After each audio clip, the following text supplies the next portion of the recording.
Halo semuanya, kembali lagi bersama Info Dunia. Tentara Republik Indonesia, TNI, memiliki prajurit yang pemberani. Pasukan elitnya merupakan anggota pilihan yang tergabung dalam beberapa regu khusus. Mereka adalah prajurit yang berani bertaruh nyawa atau berani mati serta wajib memiliki IQ tinggi. Prajurit elit ini berasal dari 3 matra, yakni matra darat, matra laut, dan matra udara yang disegani dan ditakuti dunia. Sebelum lanjut pada pasukan elit pertama, mohon dukungannya dengan cara subscribe dan nyalakan loncengnya. Berikut 9 pasukan elit yang dimiliki oleh TNI dan disegani oleh dunia. 1. Denjaka. Detasemen Jala Mangkara, Denjaka, merupakan detasemen penanggulangan teror aspek laut yang berasal dari TNI Angkatan Laut. Denjaka adalah satuan gabungan antara personel Komando Pasukan Katak, Kopaska, dan Batalion Intai Amfibi, Taifib.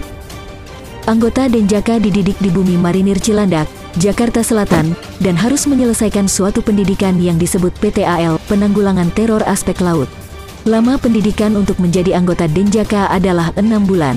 Dari ratusan prajurit yang ikut pendidikan, hanya sekira 50 yang terpilih menjadi anggota Denjaka. Sebabnya, anggota Denjaka wajib memiliki IQ tinggi dan harus kuat menjalani latihan keras dan mengancam nyawa. Berdasarkan informasi yang dihimpun, satu anggota Denjaka setara dengan 120 prajurit biasa.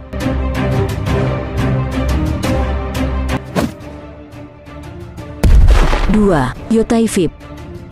Batalion Intai Amfibi, Yontaifib, merupakan satuan elit Korps Marinir yang memiliki spesialisasi dalam operasi pengintaian amfibi, Amphibious Reconnaissance, dan pengintaian khusus, Special Reconnaissance. Kesatuan ini sebanding dengan halnya Grup 3 Sandi Yuda Kopassus dalam jajaran TNI Angkatan Darat. Dahulunya satuan ini dikenal dengan nama KIPAM, Komando Intai Para Amfibi. Untuk menjadi anggota Yotaifib, calon diseleksi dari prajurit marinir yang memenuhi persyaratan mental, fisik, kesehatan, dan telah berdinas aktif minimal 2 tahun. Salah satu program latihan bagi siswa pendidikan Intai Amfibi adalah berenang dalam kondisi tangan dan kaki terikat sejauh 3 km. 3. Kopaska. Komando Pasukan Katak, Kopaska, merupakan pasukan khusus dari TNI Angkatan Laut. Kopaska didirikan pada tanggal 31 Maret tahun 1962 oleh Presiden Soekarno untuk mendukung kampanye militer di Irian Jaya. Saat ini, Kopaska terbagi menjadi 3 komando, yakni Satuan Komando Pasukan Katak Armada I di Pondok Dayung, Jakarta Utara, Satuan Komando Pasukan Katak Armada II di Surabaya, dan Satuan Komando Pasukan Katak Armada III di Sorong. Tugas utama dari pasukan ini adalah peledakan, demolisi bawah air termasuk sabotase penyerangan rahasia ke kapal lawan dan sabotase pangkalan musuh, torpedo berjiwa, kamikaze, penghancuran instalasi bawah air, pengintaian, mempersiapkan pantai pendaratan untuk operasi amfibi yang lebih besar serta anti-teror di laut maritim konter-terorisme. 4. Kopasgat.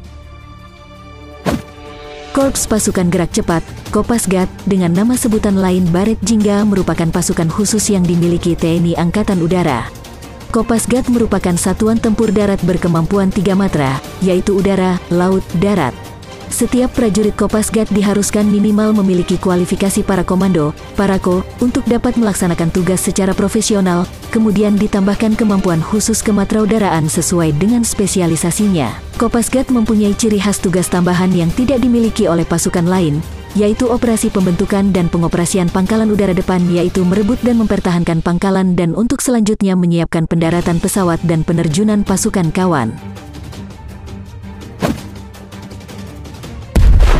5. Totaipur. Peleton Intai Tempur, Totaipur, merupakan pasukan berkualifikasi intelijen tempur Kostrad. Pembinaan satuan berada di Yon Satria Sandi Yuda dan dalam pengoperasian di bawah kendali Panglima Kostrad yang berkemampuan Trimatra. Anggotanya direkrut dari satuan-satuan yang berdinas di Kostrad. Tujuan pembentukan peleton Taipur ini adalah untuk melatih dan membentuk prajurit satuan jajaran Kostrad menjadi prajurit Taipur yang memiliki kemampuan khusus dalam melaksanakan tugas operasi di berbagai bentuk medan baik di rawa laut, hutan, gunung, dan perkotaan. 6. Kopassus. Komando Pasukan Khusus Kopassus merupakan bagian dari Komando Utama Tempur yang dimiliki oleh TNI Angkatan Darat.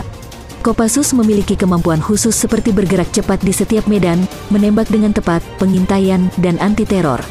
Tugas Kopassus Operasi Militer Perang, OMP, diantaranya Direct Action serangan langsung untuk menghancurkan logistik musuh, Combat SAR, anti-teror, Advanced Combat Intelligence, Operasi Intelijen Khusus. Selain itu, tugas Kopassus Operasi Militer Selain Perang, OMSP, diantaranya humanitarian asistensi, bantuan kemanusiaan, AIRSO, operasi anti-insurgensi, separatisme dan pemberontakan, perbantuan terhadap kepolisian, pemerintah, SAR khusus serta pengamanan VVIP.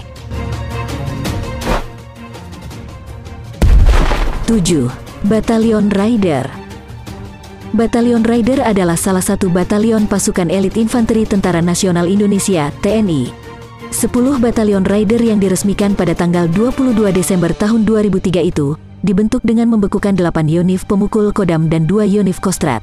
Sebagai kekuatan penindak, kekuatan 1 batalion Raider, Yonif Raider, setara 3 kali lipat kekuatan 1 batalion infanteri, Yonif biasa di TNI Angkatan Darat. Unit infanteri ini dilatar belakangi dengan taktik pertempuran raid depredasi. Setiap batalion Raider terdiri atas 747 personil. Mereka memperoleh pendidikan dan latihan khusus selama 6 bulan untuk perang modern, anti-gerilya, dan perang berlarut. Tiap-tiap batalion ini dilatih untuk memiliki kemampuan tempur 3 kali lipat batalion infanteri biasa. Mereka dilatih untuk melakukan penyergapan dan mobil udara, seperti terjun dari helikopter. 50 orang personel di antara 747 orang personil dalam satu batalion Raider memiliki kemampuan anti-teror dan keahlian-keahlian khusus lainnya. 8. Sat 81, Gulter. Satuan 81 Kopassus atau dulunya lebih dikenal sebagai Sat 81, Gulter adalah satuan di Kopassus yang setingkat dengan grup dan merupakan prajurit terbaik dari seluruh prajurit TNI, bermarkas di Cijantung, Jakarta Timur. Kekuatan dari satuan ini tidak dipublikasikan secara umum mengenai jumlah personel maupun jenis persenjataannya yang dimilikinya. Semua itu dirahasiakan dan Sat 81 Kopassus. Harus diketahui bahwa beberapa tahun belakang ini istilah Gulter dihilangkan dari satuan ini, bukan tanpa sebab melainkan karena kualifikasi yang dimiliki lebih dari penanggulan teror. 9. Sat Bravo 90.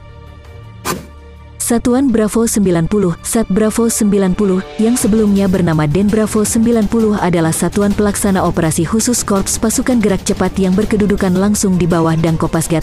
Satuan Bravo 90 Kopasgat bertugas melaksanakan operasi intelijen, melumpuhkan alutsista instalasi musuh dalam mendukung operasi udara dan penindakan teror bajak udara serta operasi lain sesuai kebijakan Panglima TNI. Sat Bravo 90 terbilang pasukan khusus Indonesia yang paling muda pembentukannya. Baru dibentuk secara terbatas di lingkungan Korps Pasukan Gerak Cepat TNI AU pada 1990, Bravo berarti yang terbaik.